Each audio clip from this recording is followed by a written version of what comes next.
Well, hello, Viva Birdos. Welcome to another VEB podcast. We are back here with the writing team, this time taking your questions and bringing you our answers. We're so thankful for the great response that we got on the site. Last I checked, there was let me see here, 454 comments on the Q&A post. Not all of them, thankfully, are questions, so we won't keep you here all day.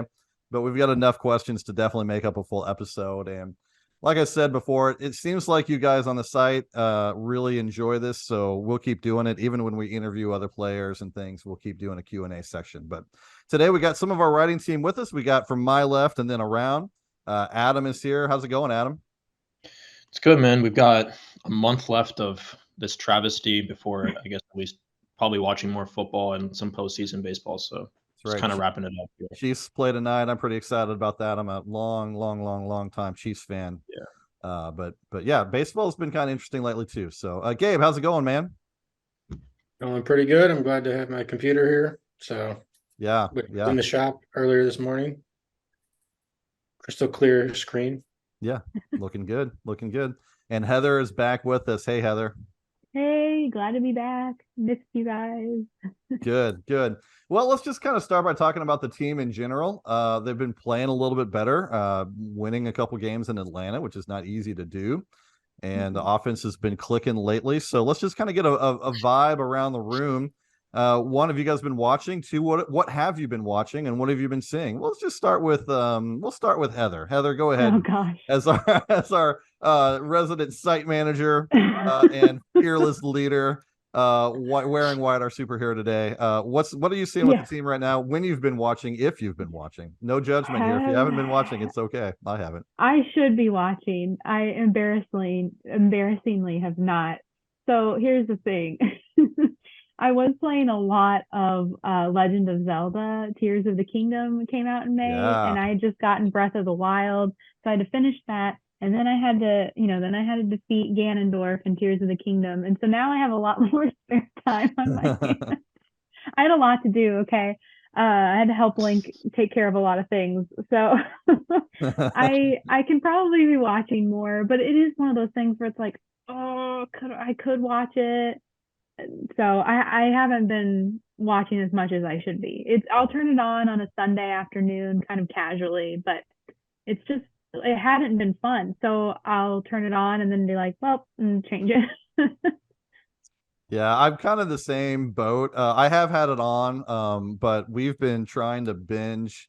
Our family are big TV watchers, and so we've been binging the show Star Wars Rebels. I don't know if there's any Rebels fans listening right now, but binging Rebels in order to get ready to watch Ahsoka, which came out on Disney Plus. And then I've been tormenting myself by watching binging Succession. I don't know if you guys are fans of Succession or not, but that is a train wreck and a dumpster fire all at the same time. But I cannot look away. And so I've been watching. I don't watch it because from what I've heard, I'm like, everyone on there sounds like they're terrible people. But they are the indeed. They're totally terrible, irredeemable. You think they're going to redeem themselves, and then no, they don't. That's not how it works. So it sounds like it'd be good, but I'm like, I don't know. I gotta be able to root for people, right? Yeah, I don't know. I probably would like it. I'm struggling with that. So here's the two bad Cardinals fans over on this side of the screen. Adam and Gabe, redeem us. Have you guys been watching the Cardinals? What have you been seeing? Gabe, go ahead. Somewhat. The last two games I popped in fairly late. I wasn't paying, I just forgot about it. And then I look at the score. I'm like, oh, it's 6-1 Cardinals. Okay, I guess I'll start watching. And that's probably how it goes most of the time watching, where I'll just pop in, forget the game's on, and then they'll either be losing or winning. If they're losing, I'll just mute it and put it on and see if anything interesting's happening, like Mason wins betting or something. Yeah. That does remind me what I've been watching for, which is if they get 6 runs and I can get cheap drinks on the run the next day. So I have been paying very close attention to that, because that is a rare event, it feels like. Yeah, I can get my 60-cent soda. For sure. Anyway, go ahead, Adam. Sorry. I'm honestly been on the downhill watching TV. Others, if it's not live sports, I probably haven't been watching a lot of TV just recently. But It is also like I've been watching a little bit of the Cardinals recently. It's good that they're teeing off on a guy like Strider, and they've been putting together some runs, and it's nice to see some of the younger guys starting to put together a better season. We're seeing Jordan Walker finally come to form, at least offensively speaking. It's nice to see some decently quality innings from Drew Rom. Zach Thompson's been great, but otherwise, it's really just trying to get through this latter half or the final month of 2023. Looking forward to the offseason, looking at how they're going to attack the roster and reconstruct it and see how they're going to look for 2024. Yeah. Yeah. Yeah. Walker has really come on of late. I was going to just look here real fast. As of today, now we're recording this on Thursday night before the game. Batting average. Oh, no, that's Richie Palacios. Yeah, I was going to say 324. No, wrong line. 278. 234 on OBP. His walk rate is up to 7.5%. 464 slugging percentage. That's a 186 ISO, and he is positive in FWAR now, 0.2 on the season. Let's keep going, man. You gotta get at least over 0.5. You gotta be able to round it up at least. So, but the offense is there. That was, did I say it? That's a 122 WRC plus for Jordan Walker. If you would have told me at the beginning of the season that Jordan Walker had a 122 WRC plus over 373 at bats this season, I would have said, thank you very much. I'll take it. Mm-hmm. Mm-hmm.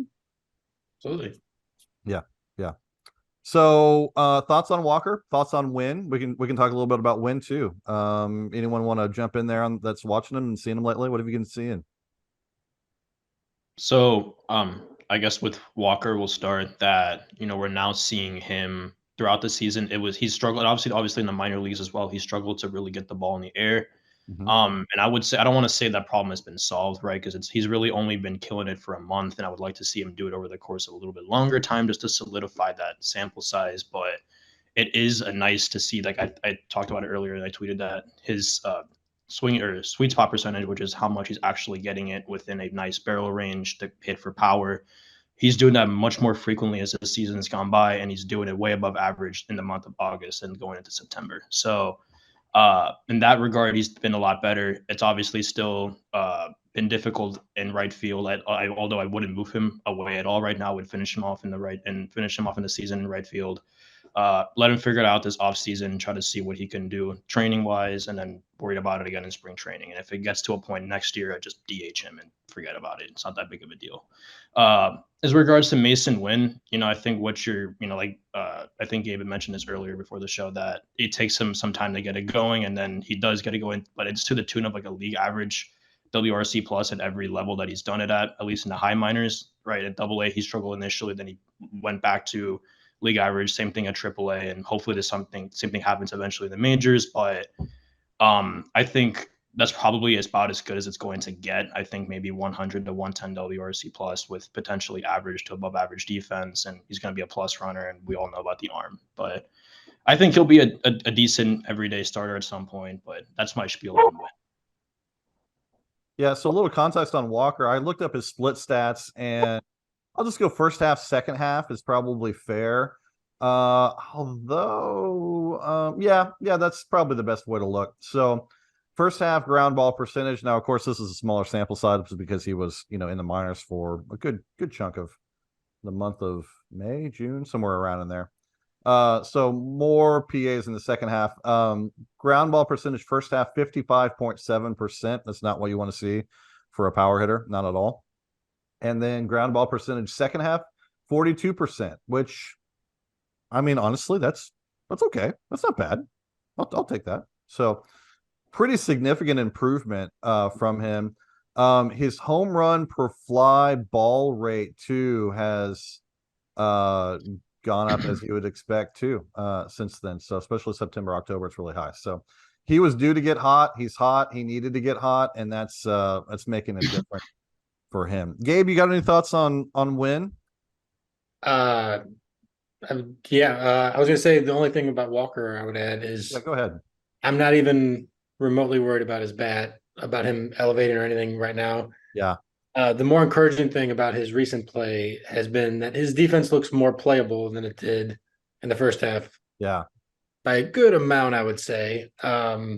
but to be fair, he had such a low bar that if he wasn't, then that would be concerned. But yeah, he made, I think, 2 of his most difficult catches of the year in last week or 2 weeks ago or something by StatCast.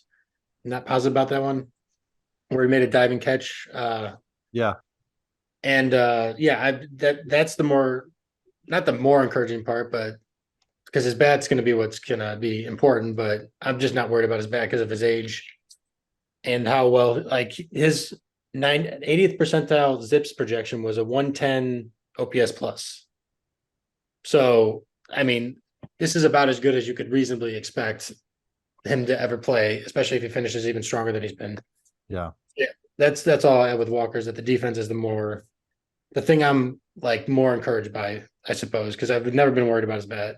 Yeah. Do you think it's one of those things where as he gets more reps, he's getting better? He actually is getting better with more practice? Because I know people, that's one thing I've learned as I've gotten older, is there are some things that you can just practice as much as you want and you're just not going to get better at. But there are things that you can. I feel like writing is that way for me, and drawing and stuff like that. But if I were trying to play outfield in a major league setting, I would never get any better at it. Well, here's the thing we got to remember about Walker is that he is 21. He's like a college junior age right now, and he just moved to the outfield in the second half last year. Yeah, last July or so. Yeah. Yeah, and he was drafted, I think, was considered very raw. Yeah. But it meant more than just hitting. His base running hasn't been great either. But most players at his stage of his career are in high A, where they're working out these kinks, and he's got to do it at the major league level. So it's a lot more noticeable. So I'm not really worried about. I think his defense will get to a point where he'll either be slightly below average, or maybe even above. I don't really know what his potential is there, but it'll definitely be where we're not concerned about his defense with how his bat plays. Yeah, I will say I'm gonna have to go back and look. I can't remember if I did it in tweets or did it in an article, but at some point I did a projection on his outfield OAA numbers, and based on his innings, he would have been a little bit better than Schwarber, but not much. And I'm pretty sure that if I took that data and extrapolated out to where he is now, I think he's still on that same pace. So it seems like his defense has gotten better. I'm not sure that I'm seeing it based on some rough stuff in his OAA, but that doesn't mean it's not there. And the other thing I'll say too is that, in my opinion, from watching him, his problems are he just has zero instincts. And a lot of that comes from not ever really playing the outfield. He reacts poorly. He takes bad routes. And it's not like an athleticism thing. Yeah. If he was a career outfielder in high school and came up and played outfield and he was doing this, I'd be very, very concerned. But the Jose fact Martinez. Do what? Jose Martinez. Yeah, right. Yeah, I'd be very concerned. But this is a guy who's never played. I mean, I probably have more. And not that I played in the majors. I didn't play in the majors, by the way. But I probably have more outfield innings, playing in Little League than he's ever had in the outfield in his whole life. So, it's just one of those things where he could get better. He has the athletic skills and the speed. It's just, I just don't really think he even still knows exactly what he's doing out there. And he's faking it pretty well for a major leaguer, but he's got a ways to go. I agree. Yeah. So that's kind of what's going on with the Cardinals. I promised this episode would be a Q&A. And so we are going to just jump right now into your questions. So if you don't know, if you're just listening to this and you don't necessarily visit the site every day, first of all, you should visit the site every day. Most of us are writers. We're not professional podcasters. And so most of our best content comes when we write things. But we have a very active comment section on our articles, and it's a great way to connect with other Cardinals fans, and it's a large community. It seems like it's a community that's growing despite a fairly poor season. I'm seeing new names all the time. And so, if you have never done it before, jump over on vivaelbirdos.com, look at our articles and check in there and let us know that you're commenting for the first time. We'd love to see that. So our comments, what I'm going to do is instead of trying to organize these, because there were a lot of comments and then a lot of discussion around the comments, is that I'm just going to go from bottom to top. So the first person to put a comment in is the first one we're going to ask, and we're just going to go right down the line from bottom to top. So let's start with Zubin. And for some of these, most of us can answer, and then if we get a little bit tight on time, then we'll do some lightning round stuff. But let's just throw this out here, and I think this is a great one for us to start with from Zubin. I'd like you to answer how or whether the Cardinals can contend next year. That is, using all your value analyses, do the Cardinals have the trade chips to land the pitching they need so badly? And how would such a team stack up against the rapidly improving NL Central? So can they contend next year? And how would they stack up to an improving NL Central? Gabe, let's start with you. What do you think, man? Yes, they can contend. And they do. I mean, here's the thing. Depending on what the Cardinals' budget is, from the best I could here soon, yeah. Mm-hmm. Right. From the best I could see, they have at least, and I mean at least, $50 million that they should spend, and they have a bunch of trade pieces. I don't think it would be crazy to think they could get 3 new rotation pieces, all of whom are at least as good as Miles Mikolas. And I think the hitting situation. I mean, it's tough because once the Cardinals like gave up, their numbers are going to look so much worse over the full season than maybe what they were at one point. And it's a lot harder to see, like, okay, how do they make up this much ground? But they don't really have to make up that much ground because they are something approximating the top 5 to top 10 offense already. And they, like I said, I think they have the pieces to make a top 10, we'll say 10 to 15 starting pitching staff. I think maybe higher than that is asking a little bit too much, but you never know. And they got strong pieces in the bullpen to start with. Helsley, Gallegos, Jojo Romero emerging is big, I think.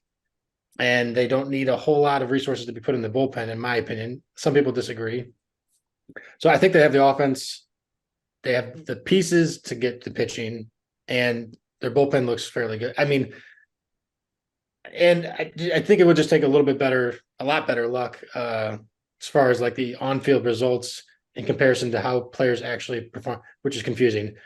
But yeah, they were top 6 offense for a good portion of the year, and they were getting like the 15th best on-field results as far as runs are concerned.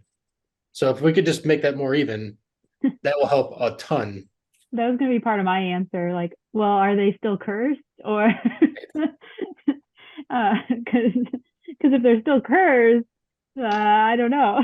Have we gotten rid of the curse? First of all, have we gotten rid of the curse?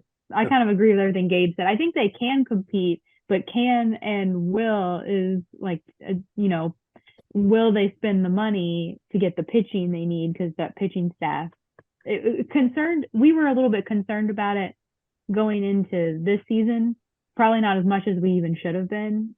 I was mostly got concerned after Drew Silva talked about it, and I'm like, oh, right. I'm kind of worried now. And we should have been as worried as he was.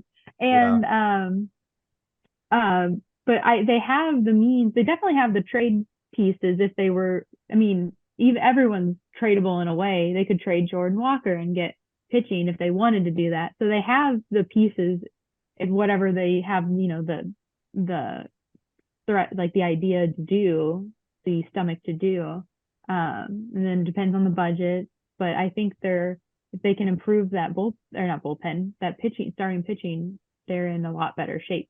And also we have to like stage and exercise the clubhouse to get rid of whatever cursed entity is in there. So just a little bit of context here. On June 6th, the Cardinals were, if my math is sketchy at best, June 6th, they were 12 games under 500. On July 6th, see if I can find it here. I'm just sort of scrolling through Baseball Reference. They were 15 games under 500. Then today, September 6th, they are 17 games under. So since basically the 1st of June, they've been roughly a 500 ball club, a little bit lower than it. And that includes selling off every sellable part they possibly could. So I know that they're 17 games under 500. They're in last place, but they're not that bad of a team. I still think they're a 500 team. It's kind of like their baseline. With everything going wrong, they're a 500 team. So can a 500 team that has some things go right and then make some trades and make some moves compete in the NL Central next year? Absolutely. I mean, honestly, I wouldn't say easily, but pretty easily they can get back and catch the Brewers. Unless something like the Cubs do something crazy and spend a lot of money or acquire a lot of talent or something. If the NL Central stays the NL Central, they've got what they need to win next year. Adam, do you agree? I'm actually gonna take the under on this from you guys. I will say that unless Smart. they make substantial, or is it Knowing our track record. I was just gonna say, just given how much need they have in this rotation, I just think they're at least 10 pitching war away from really making a difference, which is equivalent to about, two really, really good starters, if not three, pretty good ones. So I'm also a young talent slash prospect hoarder. So, all discussions about trying to acquire Logan Gilbert I keep hearing Brendan Donovan, I keep hearing Nolan Gorman, and it hurts my ears every time I hear that, especially every time Nolan Gorman goes yard now. Yeah. So, I mean, it's also like, you got to do one or the other, right? You're going to have to, if you want to acquire that, you're going to have to give up. You can't have your cake and eat it too. But on that same notion, I would rather just throw money at the problem. But there's also a roadblock there because, how much are they going to be spending on a rotation / how much have they spent already in general? But I mean, we'll see. But I realize, as it is right now, if they trot out Miles Michaelis as their number one and Steven Matz as their number two, even if they acquire a Blake Snell and they put him number one, I still don't think that changes the math enough to call these guys contenders. I think if they acquire a Blake Snell and an Aaron Nola, for example, or if they do make a Logan Gilbert trade, maybe. But let's clarify that. Contenders in the NL or contenders in the NL Central, because I think those are two different levels. Because for me, a contender in the NL is a 93 win team. A contender in the National League Central could be an 86 win team. You know what I mean? Yeah. And so, that's why it was asked, and then he kind of clarified it, Zubin, in his question. I think if we're just looking at can they contend with the Cubs, the Reds, the Brewers next year, I think that's doable. Not easy, not a guarantee. They're gonna have to make the moves, like you say. But can they be one of the better teams in the NL? I don't know, man. That's pushing it. So yeah, that's what I was kind of thinking. Like that's a big if as well, given like the price tag to acquire those guys. But I do think that it would be a struggle to contend with the guys like the Brewers and the Cubs, given how good they've been this year, and I think they'll only get better. Especially Chicago with their farm system is ridiculous. And the rest of the rest of the National League, especially with the East, how good it's been, I just think like forget about it. I don't know. I think it's going to be tough. I think this with the acquisitions they made is more of a 2025 team than it is a 2024 team. Yeah. I'm going to jump up a little bit. We're going to try to get to all of your questions. Some I've marked as ones that I definitely want to talk about because Gabe and I were kind of chatting around each other. We never actually replied to each other on the site. And so let's do this one from Red Whitey. He asked a longer question, but this is the simple version of it. How much do they have to spend next year? And then if you were running things, would you go for it in 2024 or put your sights on 2025? Well, we kind of just answered that one. And so let's talk a little bit about that first part of that. How much do you have to spend next year? So, and I'll just go ahead and start. So I usually have done sort of the payroll math and based on what I've looked at so far, which I'm going to put a huge caveat in there. What I've done is add up their existing contracts on the board for next year, and then some off the cuff arbitration numbers for everyone that is currently under arbitration. And then I base that on last year's payroll budget. So the budget will go up. I mean, no doubt about it. The budget will go up, right? But based on that, they have somewhere around 40 to 45 million to spend based on this year's budget. Okay. So now what we'll have to decide, I don't have this information yet, which is why I haven't put it out there, and which is why also Gabe's exactly right. How much will the budget go up? Well, I mean, Derek Gould's already gotten on to me for projecting a low budget, on Twitter at whatever that was, whatever the number that I picked. So he thinks that it's going to be quite a bit higher. Gabe, you said 50 million or more. Yeah. Even that would only be like a $5 or $6 million increase. So I think your number is a really good starting point for where we are right now. That they have at least 40 to 45. Most likely they have around 50. And I don't remember a season where the Cardinals have ever had $50 million to spend. Yeah. I don't know. Well, and here's the complicated part about trying to project how much money they have to spend. If you look at who's in arbitration, they're all contenders to get traded. Yeah, they are, right? Yeah. Or in the case of Hudson, non-tendered. Yeah. Like they could save a And whole bunch I'm of not money even by sure I trading something. counted Hudson. I would have to go back. I might not have even counted Hudson in my list because I assumed he would be. Okay. Plus his salary is not going to be huge anyway. So Yeah, it's $3 million, I believe. But yeah, and then you have Kisner making probably $2 million, Hudson making something like $3 million, O'Neal 6 to 7 yeah, million. O'Neal's the big kicker there. Yeah. Who else? But even that's not bad. I mean, we're going to talk about O'Neal. Even at his level of potential production, $6 million isn't bad at all. Carlson, I have no idea what he's going to get, honestly. He's first 2 to year. 3 million. I think he's first. No, is he second year? He's first. Yeah, first year. So a million and a half. Yeah. I think he's super. Is he super two? Oh, I don't know. It could be. Yeah, super two never really makes that much money, and he's Yeah. especially not going to make much money because he's not really a counting stat guy. Right. So I don't really know what he's looking at, but it's not much. Yeah. But yeah, all those guys could get traded. So I have no idea how much. Not all of them, but like multiple players of that group could get traded. So that's an additional maybe 10 million that could be on the books. Yeah. Off the books. Yeah. I know you guys don't run payroll. Do you other two have any thoughts on that at all?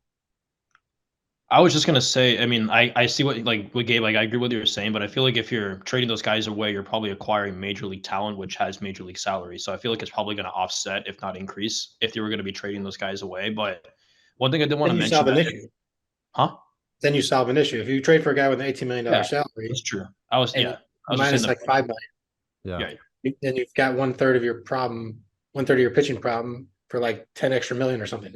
Just making up numbers, obviously. I was just saying, but if it's an extra $50 million that they're getting to spend this year, I mean, they don't have to. If I'm not mistaken, do they have to re-sign any free agents who expire at the end of this year? They traded everyone away, right? They got rid of Montgomery and all these. Well, so they want Drew Verhagen back. That's right. So I don't know. I mean, like, I know that Jason, you're always the budget guy and the projector, but I didn't know it was going to be $50 million extra. I mean, I mean, I guess Derek said that and you've said that, but like, I don't know. Like that would be like that's great, and that probably does end up shifting it because if they end up spending $25 million on an Aaron Nola and another 25 on like a Blake Snell or anyone else, then that would be super cool. I think that almost solves your problem, or if not, probably does completely. So I guess that kind of changes my answer, if like from the previous question, if they are spending an extra 50 million, which I mean that would be shocking, but if you guys are saying that, I'll take your word for it, then I think that probably does change the equation a little bit. Yeah. If they spend it. If they spend it. Which we have no reason not to. Yeah. Right. I don't think I've ever seen the Cardinals spend $200 million in a season ever. No. Oh, they haven't. Right? Not even close. Yeah. Yeah. Well, depends on what you count to. See, this is where it gets in the complications of payroll. Like if you go, final payroll with the whole 40-man roster, they might have gotten close to 40 to 200 like last year or something. But if you like I just stick with open-ended payroll 26-man roster. That's what I stick with. Because the rest of it is it's confusing as heck. I mean, you got to project a 40-man roster for the end of the season and trades. I can't do that.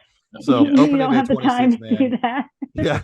And I'd have to go back and look. I mean, I could do a quick search and bring it up later, but 185 million or so is where they were this year. And I don't even think they got to that level. So 181 to 185, somewhere in that range. So, and that was their highest payroll ever opening day. So yeah. I wonder if I don't know if this is how it works, by trading some of the guys who are making millions, if they could they save some money in the last 2 months, maybe that could make them go a little higher. It's a small thing. You never know. Right. No, it's true. I mean, they banked some money. They really did. Whether they spend it or not, I mean, we've had this conversation before too. Mm-hmm. Last year they had tons of money and everyone yelled at me for being so low on my projections and told me to raise them, and then I raised them, and then guess what? They came in under projections. So that's the way it goes. That's what happens every year. But it is nice, by the way. He's not listening, but it is nice, by the way, to have Derek Gould now on this and really engage with it, because it's become quite a topic for conversation. So good to have inside information. All right, continuing on up the list now, we've got the Duke asks, should our best hitter Newt be playing center field? And this is going to bring us into the Newt Bar, Tommy Edman kind of thing. I think he might be. I have to go back and look at the long post that they made. I think I read this as mostly thinking about 2024, but it could also just be now. So I've got some thoughts on this, but I'll throw it out to Adam first. Should Newt be playing center field now this year? Assuming, let's just assume first of all that pretty much everyone stays. That won't be the case, but everyone in the conversation that we have now, just assume they're kind of here, even though they won't be, and we'll talk about that way. So if you ask me, the Cardinals don't have a true all-around center fielder who can, franchise center fielder who can stay there and provide, true value long term. As good as Newbar has been, I think it would behoove them potentially to find, every like a full-time guy who could play there every day and, show that he's legitimately, can play the position well enough. Tommy Edman is the best quote unquote position player there right now at center field. But, his bat is not good enough to, be up there because recently you would want better production up from your up the middle guys. And I think Newbar, you get that offensively and defensively, he's fine. But the position's somewhat alien to him. And I think, maybe over time he'll get it. But I would say the Cardinals lack a franchise center fielder right now. I think Newbar is probably more of a corner guy. So to answer the question, I think, right now it's not that big of a deal. Ideally, you play Edman, but long term, he probably ends up in left or right field. Gabe, I know you got thoughts on this. Yeah, it's hard to answer because I think the real question is, so interrelated that you almost have to ask this: is Mason Wynn your shortstop? Because if Mason Wynn is your shortstop, well, then it pushes everybody around, and Edman's your center fielder. If Mason Wynn's not your shortstop, Edman should probably be at short, and then Newbar's probably the best of the corner outfield guys to play center field. Maybe Dylan Carlson, but I don't know if they plan for him to come back. So if I was playing the best possible option at center field, I would pick Edman, who, I know you said he doesn't have the bat, but he's a roughly league average hitter. And if he's a +5 to +10 center fielder, that plays. So somebody mentioned the bat thing on the comments, and I still don't really understand. Do people want a 120 WAR hitter in center field? Because that's like a 6 WAR player. That's what's always confused me about the complaint about Edman's bat not being good enough in center is if you think he's an actual good center fielder, and some people disagree, then he's pretty much the same player as he is at shortstop or second base, because his defense is just that good. And if you're waiting to get a 120 hitter, which Newbar is a 130, by the way, then you're waiting for a 6 WAR player, which is like Mike Trout. So it's just a big ask for your center field to be both good at defense and a much better hitter than Edman, I think. I think not a good use of our resources given what we are facing this offseason. I think the 120 hitter is harder to come by now than people realize too. That's one thing I've noticed with looking at the stats on Fangraphs and stuff is, well, maybe not. I don't know. I don't really have a good concept of WRC anymore, because I'll look at the WRC plus of a player and their splash line doesn't seem that great to me. And so I'm not sure this hitting environment that we're in now is very confusing to me. And so maybe it's confusing to other people too, or maybe I'm just stupid, which I can't rule out either. But I do find that the hitting environment has got me kind of confused on what a league average hitter might be. So 120 WRC plus seems that's a really good hitter right now, whereas in the past that might be more. I don't know where I'm going with this. No, I think you're right. I think we saw this a little bit with Dylan Carlson last year, where by all baseball card metrics, he was having a pretty bad year, but yet it still was around. I don't have it up here, but it was around league average of 99, 100 WRC plus, and that threw a lot of people off. This year, it's not quite so much. Like if I look at Edmund right now, Edmund's got a 98 WRC plus, and it looks like, can I do the math in my head? A 726 OPS, so a more traditional stat. And then last year he had a 107 WRC plus in a 724 OPS. So, you know, the offensive environment's a little bit better than last year. But still, you know, right around 700 is right around league average. So I didn't really think that Edmund was having a particularly good year offensively, but then this last week it's kind of changed that. It's amazing how fast, you know, stuff can move. Yeah, I mean, I think you would have to say he is a league average or worse hitter. Now, the way WRC plus works, correct me if I'm wrong, but it is like based on, it's weighted to where 100 is averaged. Yeah, so, per that year. Yeah, not for the year history, per that season. Yeah, right. It differs from kind of season to season, and so that I think can be where people get sort of confused by it, or at least how I would anyway, is because it's different from year to year. You know, someone might be 120 one year and be doing all this other stuff, and then the run environment is worse or better, and then that 120, you know, looks a lot worse, or well, not, it wouldn't be 120 anymore, but that same stat line would look a lot worse or better compared to the rest of the league. So anyway, that it's nice because it standardizes everything, but 100 is average, and we think of like an average hitter, I think, is 120, and then anything above that is above average, but really an average hitter is 100. So anyway. Yeah. So Gabe, I was thinking about your answer to this question, and I looked back at some Harrison Bader stats, because I don't think you're wrong, actually, about your take about having a weak hitter in center field.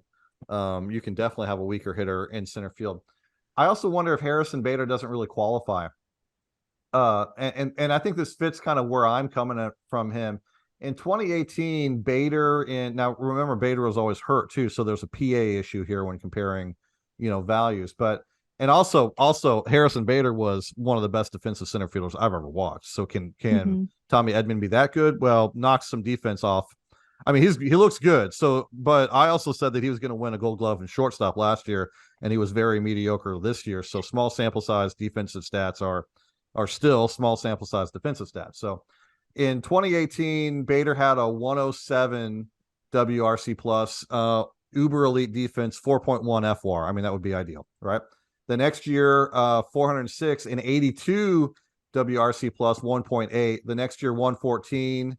That was 2020, so the WAR value is irrelevant. And then 2021, 109. His defense slipped a little bit, 3.2. So I did a little study a couple days ago. I don't think it showed up on the site. I think it was on Twitter. And basically, if you get 600 plate appearances in center field, or did I do 550? I might have done 550. In center field at a 100 WRC plus or lower, you're going to be a 2.5 FWAR center fielder if you're a good center fielder. And so in some ways that proves your point, Gabe, and also kind of challenges it. It's like if Edman is exactly what he is and he moves into center fielder as a good center fielder, you're looking at 2.5 WAR. Is that good enough? Wait, I don't know. Okay. He's also adding base running value, by the way. That's the other thing. That's a good point. No, you're right. So maybe that carries up to 3 with his base running, because I did not compare base running totals. I just did defense and WRC plus. So yeah. But I looked at I was curious. Bader was almost exactly, he was a 98 work WRC plus hitter as a Cardinal. Yeah. And I wonder what his WAR per 600 plate appearances was. It's good. I did that math. I haven't done it now. It's good. It's like 4 point something. It's surprisingly high. So let's say if he's, I don't know, a win worse on defense, or sorry, Edman is a win worse than Edman on defense. Sorry, I forget. We got Edman is a win worse than on defense. And he's the same hitter, roughly 98.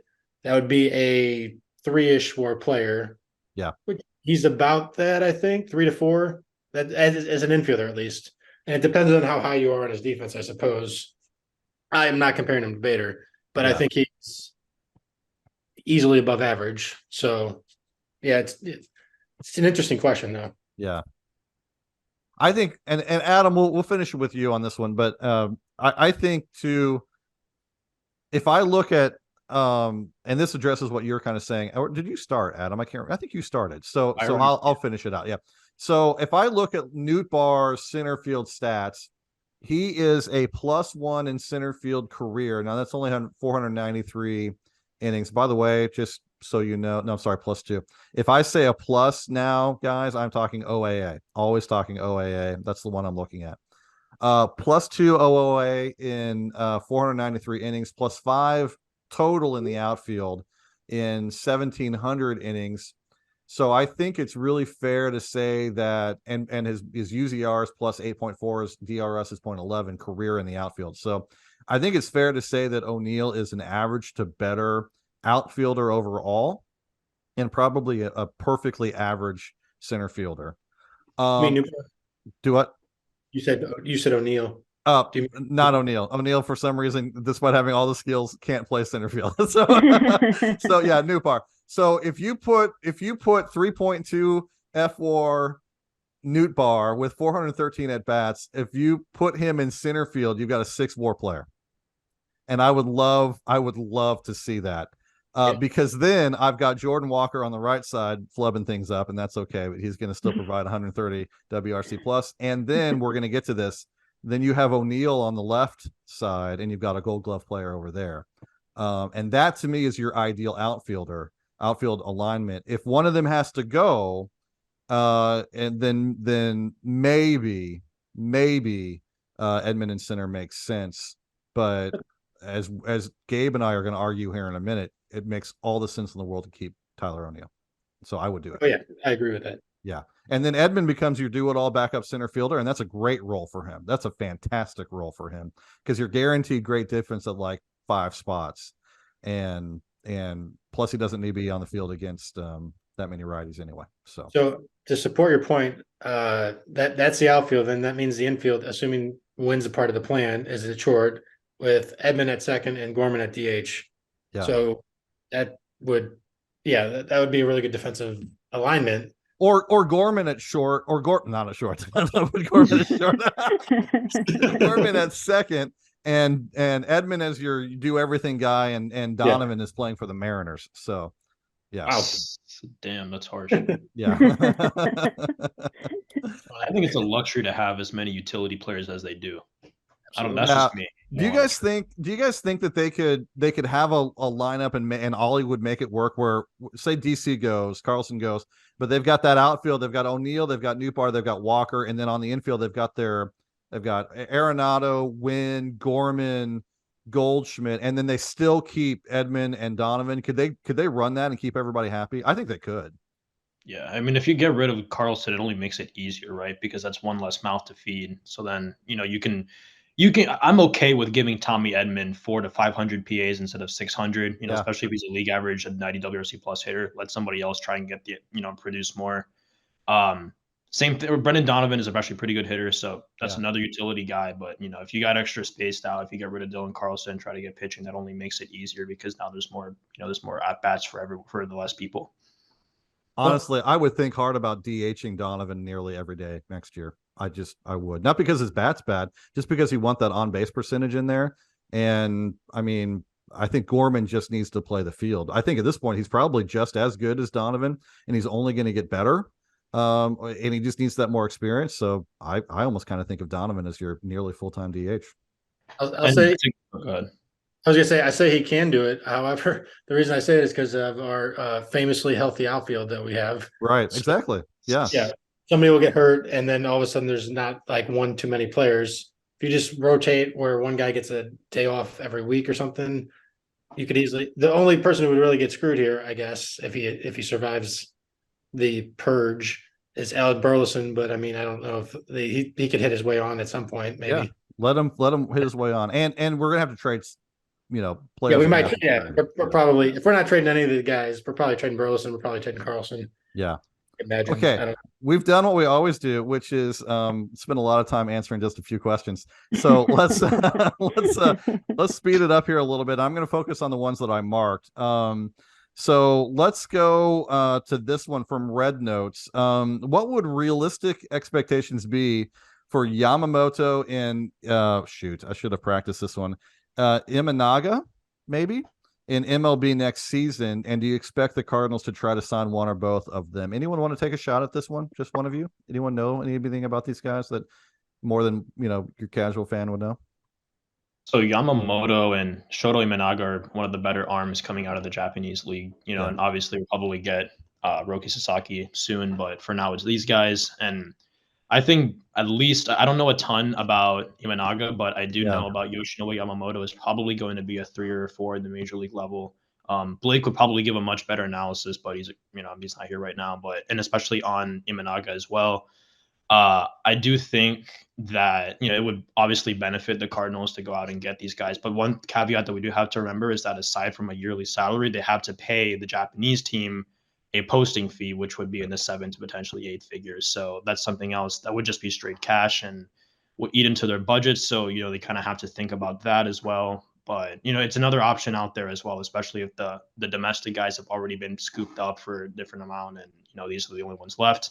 But I do think there are better options aside from Imanaga and Yamamoto, especially guys who are major league proven and have the experience and will probably have the the lag over, like the learning curve that would have to potentially take over. They might not be one that exists at all, but I do think that they're probably better. There are better options in the market, a la Aaron Nola, Blake Snell.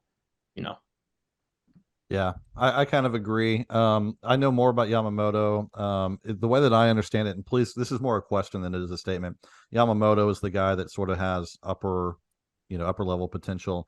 Imanaga is sort of a step down from there. I know less about him, so maybe that's a presumption that he's a step down because I've heard of him less. But it seems like that the Cardinals have never done a posting fee. It might be a little bit rich for their blood, especially when they could take something on like I don't want to call him a reclamation project. That's not the case, but Aaron Nola hasn't helped his value this season. And so, if Yamamoto is up here at 25 million and Aaron Nola is up here at 25 million in the first year, and you don't have to pay a posting fee, then it makes more sense to me to go with Nola, it's a proven product. Yeah. Or the pick. You don't lose a pick with the Japanese guys, you do with Nola. So that is part of the equation too. That is part of the equation. So do you value the pick or do you value the money? Well, the Cardinals really value picks, but they also haven't paid the money. So I have no idea what to say about that. I think they're going to go after both guys. I don't know if will be willing to stomach the price, but I think they're going to be talking to their agent and be like, "Hey, we got Newbar. You like Newbar? Yeah, you like yeah." Talk to Sotoguchi. He was with us. He loves right. Yeah. Okay, let's keep going here. This is from a BFR 44 ranked. What are the chances of any of the young starters having the potential to take a step forward, not just into the rotation, but as an average or above SP? Now, this would have been a great one for Blake, but I think we all know these players pretty well. I think we kind of talked about this. So Adam, I'll give this one to you. So rank these guys. Liberatore, Thompson, Robbie, Graceffo, Kloffenstein, McGreevy, Robersi. He does not include Hintz or Jerpy in this because they're too far behind. But I don't kind of part of me is like, well, if you're not including Hintz, is this 2024 specific? By the way, just no year, just has the potential to become that. Yeah. If you're not including Hintz, I'm wondering if you should include Roby, but I guess Roby's maybe a half step ahead of Hintz. So at least in like timeline, but we'll throw him in there because it's not. I mean, you could just answer Hintz, but that would be cheating. So so who you got, Adam? What's your list? So I'm not gonna lie, you said quite a few names there, so I'm just gonna kind of go ahead and see, like, from what I do know is gonna be probably as good as they're probably going to be. I'll probably start with TK Roby as your number one guy. Probably has the most upside out of all of them, just because he does command his arsenal a little bit better than a guy like Tink Hens, at least at this level. I mean, he is a little bit older than Tink Hens, but he's also a little bit more projectable in terms of his body. Tink is a little bit wiry and Hopefully he doesn't get hurt down the road, but I think he still can be a good pitcher. But I do think that Hens is probably our second guy at this point, just simply because he is less likely to get a whiff than Tekoa Roby is. And then especially in this day and age, you want a guy who's going to be able to get a swing and a miss over a guy who's going to have to rely on weak contact to get an out, a la the Cardinals have been doing for a lot of their guys recently. After that, I mean, you still can't go wrong with a guy like Matthew Liberatore, Restrepo. These guys, I think both of those, for his do you think either of them have a chance to be an above average starter, though? Oh, okay. No. Sorry. Yeah, no. I think really your only ones to be an above average starter are probably going to be Hens and Roby. I think those are your only two best bets right now. I think if you really go down the line, I think you could probably pick at Zach Showalter. Has an outside chance. It's still very, very young, but I think given his stuff, it's possible. Right now, it's just Hens and Roby, and I think Restrepo has taken a step back, and so has Liberatore. Yeah. I'd like to see, I could change my mind on Restrepo next year if he has a sometimes people have a bad year. Adam Wainwright had a bad year, AAA. So it happens. And I'd like to see Restrepo, bounce back next year. But I'm with you. Yeah, Roby is your best shot of the names that he listed, not including Hintz. And who knows about Jerpy at this point. Okay, let's keep going here from Crazy One. There's a lot of conversation regarding trading Edman for starting pitching.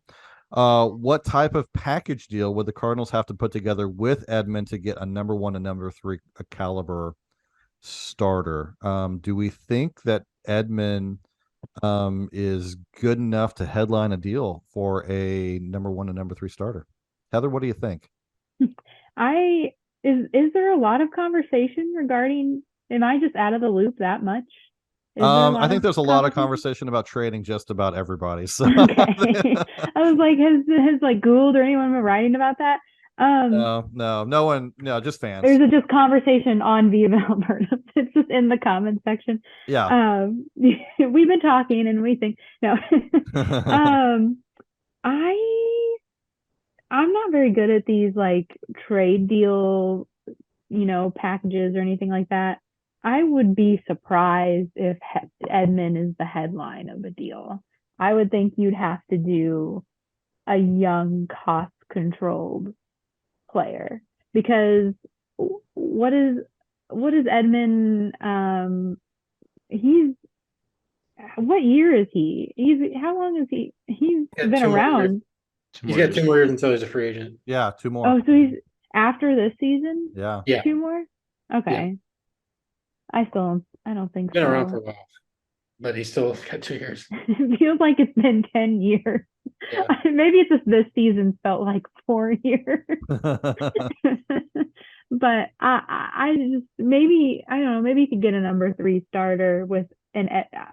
I don't know. Maybe I'm undervaluing Edman a lot. But he's like one of those players to me that's nice to have, but I don't see him headlining a deal, and because people like me undervalue him. So Edman's WAR values, just to make this conversation longer than it needs to be, 3.8, and then in the shortened 2020, 1.0 and 200 at bats. So you multiply that by like 2.5. So 3.5, 2.5, 2.7, 5.6. Yeah. 2.4 with 100 plate appearances or more to go. So 3.5, this year. He averages 4.1 FWAR per 600 plate appearances. Yes. And he's got 2 years of control, and he's been remarkably healthy, and he can play premier positions on the field. I wonder if I personally am underestimating his trade value. That's an incredibly valuable player. It just is. Here's the I was gonna say the complicated thing though is that like who's the number 1 we're trading him for though, because he's a very specific kind of value, right? And for instance, the Mariners aren't going to be interested in him. They want bats. Yeah, right. And that's the most obvious way to go. And he's too valuable to be the second piece. He might not be valuable enough to be the number 1 piece for a number 1. It's kind of in that weird zone, and also he's probably undervalued because of how he accumulates his value. Where base running and playing defense. A lot of and that spots on defense, and and that kind of value feels more volatile, I think. It's not as consistent necessarily. I don't know. Maybe I'm wrong about that. Maybe that is the most consistent kind. But well, it can be and can't be. I think this season is a good example for Edman. Is that last year the reason he had 5.6 FWAR, I mean, yeah, his WRC plus was higher than expected, but then he was one of the best defensive players in baseball, right? And then this year he's just, I mean, as like I said, I thought he was going to win a Gold Glove at shortstop this year. He's not. He wasn't very good. And so, considering he doesn't have a lot of time at any one position except second base, I don't think anyone would choose to play him at second base if they traded for him. I get that they might, but you would trade for him because you want him at shortstop or maybe center. Yeah. There's a little bit of volatility in there because he's not proven over the course of 5 full years what he is at shortstop. And the aging curve on defense first players is pretty steep, is it not? I'm not sure. I think he's okay. Considering he's a speed first guy. If he was yeah, right. I think, yeah. I hope you're wrong because of Arenado. Right. Well, Arenado is a different kind of player, but right. Yeah, that's and a third different base. Position. If Arenado played short, I'd be very concerned. Yeah. But yeah. On the flow. Yeah. That still cracks me up a little bit. Third base is where you put the slow infielders that are quick reflexes. Yeah. I know because I played third base and I'm slow. So I think maybe what we're saying is that Edman could get us a pitcher, and it might not be a number 1 and number 3, and he probably won't end up going in a deal because he's not valuable enough and he's too valuable to be the second piece. I would agree with that. I'm going to leave this one. We're going to try to move to the first page here. And let's see, 1, 2, 3, 4. Oh boy. Well, we're going to give it a shot. We'll try to get these done. Well, we talked about this one, so I can mark that one out. We talked about Walker, feeling good about Walker. Let's see, from Dr. Hal version 2.0. No, see, we already talked about that too. So sorry, Dr. Hal. Crimson Storm 94. Let me get your name in there. You asked a question about Walker. I see your question, my friend. We answered it. Dr. Hal, we got you too. So let's go with this other one from Dr. Hal version 2.0. Who should they trade, O'Neill or Carlson? Here's your chance, Gabe. Go. Carlson, but man, I hope his trade value isn't completely tanked. Would be my one little quibble there. But yeah, I think Tyler O'Neill's the perfect player to have on a team where you have a decent amount of position player depth, where Donovan can slip into left field if he gets hurt, or Edman can move to center field, and then Newbar can move to left field. He's a guy who gives you all upside. He could have a top 10 MVP vote finish here, and if he's if he goes through his thing where he gets hurt half the year, he's not like bad when he's healthy. He's still providing good production when he's healthy. So it just feels like you need that kind of player who could possibly add a few extra wins if he manages to stay healthy and be hot all year like 2021. Yeah. So O'Neill stats, 236 plate appearances, 9 home runs. You would wish it would be a little higher than that, but that's okay because he's got a 190 ISO, a 107 WRC plus, and he's up to 1 WAR on the season with a neutral defensive value right now, which probably means he's plus in left field. That's usually the case if he's at 0. I'll look that up here in a second. Yeah, +1 in left field. So yeah, doing fine there. Yeah, I mean, he's on pace for what would be about a 2.5 to 3.5 WAR season if he had stayed healthy. Nothing wrong with that. Yeah. Adam, do you agree? Yeah, I agree. I think Carlson, is for as talented as he was in the minor leagues and as much upside as he did, I would rather let some other team figure it out at this point, especially given the needs that the Cardinals have in the rotation. If you can get something I agree with, I guess, I hope he still has some trade value, and I think he does, especially with team control and, some team will want to bet on the bat. I think given how Tyler O'Neill is so good, man, like you can't buy that kind of power on a normal basis, and it's rare to see what he can do. And as long as he stays healthy, this guy's a star. Yeah, let's not forget that Dylan Carlson, as far as trade value goes, he had a 2.6 and a 2.5 FWAR season at age 22 and 23.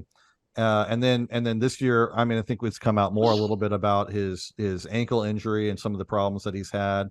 The underlying metrics for Carlson, like I said in an article a week or so ago, he should be better than it is. It's too bad that his stats instead of sort of playing over his stats like he's been, now he's playing under his stat cast a little bit.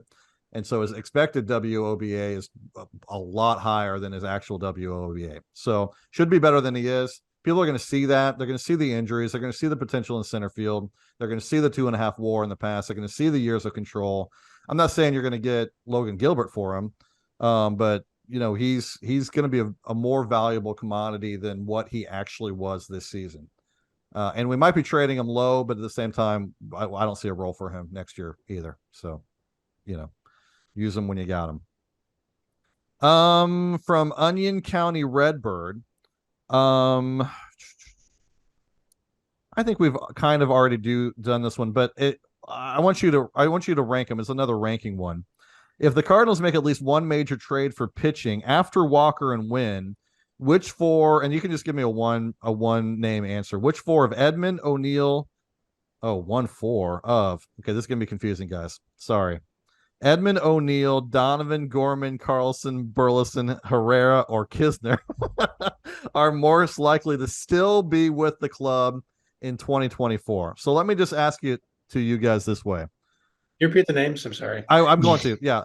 Which of these guys do you think is most likely to still be with the club next year? Edman, O'Neill, Donovan, Gorman, Carlson, Burleson, Herrera, Kisner.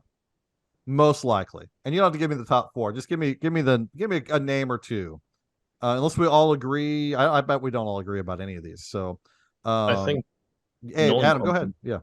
Nolan, I don't know. I think I might have missed a name, if not, but I would say Nolan Gorman out of the list is probably your safest. I would say. I don't know. I don't know if you guys would agree or not, just based on everyone else that was listed. Mm-hmm. Him and Donovan were the two that I was like, those two. If I had to pick two. Four, maybe Edman and O'Neill. I don't know. I might go Edman. What? Who was the other one you said? I would just say I might go Edman, and only because, not that I think they're going to trade Donovan or Gorman, but there's a scenario where they could get Logan Gilbert, for instance, where they might make that decision to say, okay, well, we could slide Donovan into second and we could trade Gorman. Mm-hmm. And then I feel like that has a higher chance of probability than Edman getting traded, where I have a trouble picturing his trade value with fitting with the needs of the Cardinals. I don't know. I just don't think it lines up real well. And of course, his ability to slide into second, short, or center if anybody gets hurt. So Edman, I think, is my answer for the most likely to still be on the Cardinals next year. Yeah, I'm going to go Edman too. I'm going to put it this way: if the Cardinals operate the way that they have in the past, I know we just talked about how much money they're going to have to spend, but they have leaned towards trades over money in the past to a very significant degree. And I think that what you're going to find is the same thing they found this year, and they didn't make a trade. They ended up signing Wilson Contreras, but everyone was asking for Nootbaar in trade. They wanted Nootbaar. Cards weren't willing to give him up. I think the same thing could happen this winter, where the Cardinals want to trade for a pitcher and want to get a good pitcher, and the only way they can do it is through pain, and that pain is Nolan Gorman. And so while I don't think the Cardinals want to give up Gorman any more than they wanted to give up Nootbaar, if they don't want to spend money, they almost have to trade Nootbaar. Otherwise, they're not improving their pitching staff. So, wait, not Nootbaar, Gorman. Yeah. I think they mentioned it's late. Nootbaar. No one's listening anyway. So, yeah. So I'm not saying they're going to, but Gorman wouldn't be at the top of my list. I think Edman would be for the reasons we said, because despite his value, he just doesn't really fit the trade parameters that we would most likely want to put together. So the question let us pick four. So yeah, I think we got our four. We would have picked four. That would have been a whole hour long podcast. Yeah. Okay, so fast, quick hitters here from the Jaeger. Has there been any consideration for transitioning Liberatore to the bullpen? I'll answer that one. Yes. I think he's pretty much in the bullpen right now. And I would like to see him left there for the rest of the season. As I said on Twitter, to do what he does best, just over and over again.